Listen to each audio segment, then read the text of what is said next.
ஒரு ஊசி குத்தின் ரகசியம். மழை சத்தம். நேரேஷன் மெதுவாக சோகஸ்மெலி. சென்னை நகரின் புறநகர் பகுதி. ஒரு அமைதியான வீடு. ஆனால் அந்த இரவு அந்த வீட்டின் அமைதி உடைந்தது.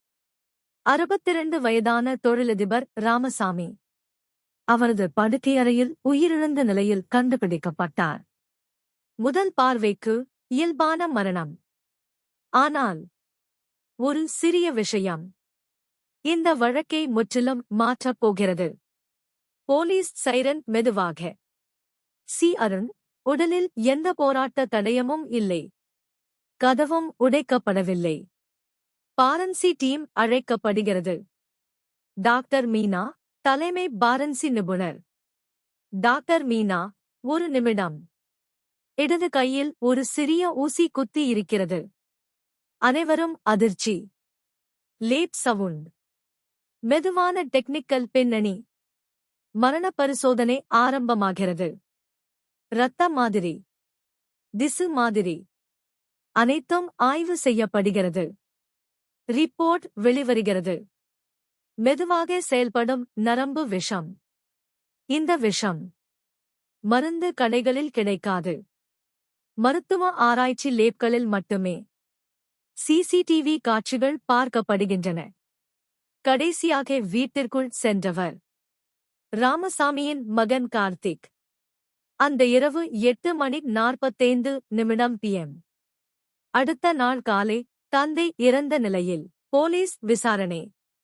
அருண், உங்கள் அப்பாவுடன் சண்டை இருந்ததா? கார்த்திக், இல்லை சார். சொத்து விஷயத்தில் சிறிய கருத்து வேறுபாடு. ஆனால் பாரன்சி ரிப்போர்ட் புதிய தகவல் சொல்கிறது. விஷம் கலந்த ஊசி. மருத்துவ பயன்பாட்டுக்கான ஸ்பெஷல் மாடல். அந்த மாடல் கார்த்திக் வேலை செய்யும் பயோலேபில் மட்டுமே உள்ளது. 40:00:50:00. மியூசிக் அதிகரிக்கிறது. பயோலேபில் ரெய்டு. ஒரு ஊசி காணாமல் போயுள்ளது. லேபிள் பதிவு புத்தகத்தில். கார்த்திக் அந்த நாளை லேட் என்ட்ரி. அவரது கைரேகை. வீட்டில் கிடைத்த ஊசியில். இப்போது சந்தேகம் உறுதி ஆகிறது. 50:00:57:00. கார்த்திக் கைது. விசாரணையில் உண்மை வெளிவருகிறது.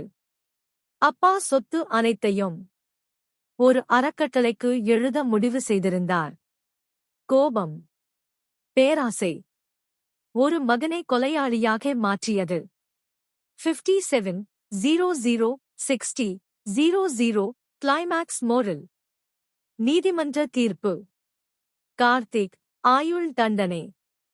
நேரேஷன் மெதுவாக, உணர்ச்சியுடன் சோகஸ்மெலி. ஒரு சிறிய ஊசி குத்து ஒரு பெரிய உண்மையே வெளிச்சம் போட்டது. பாரன்சி விஞ்ஞானம் சொல்கிறது, குற்றவாளி எவ்வளவு புத்திசாலி ஆனாலும் அவன் ஒரு தடயத்தை விட்டே போவான். மியூசிக் மெதுவாக முடிகிறது.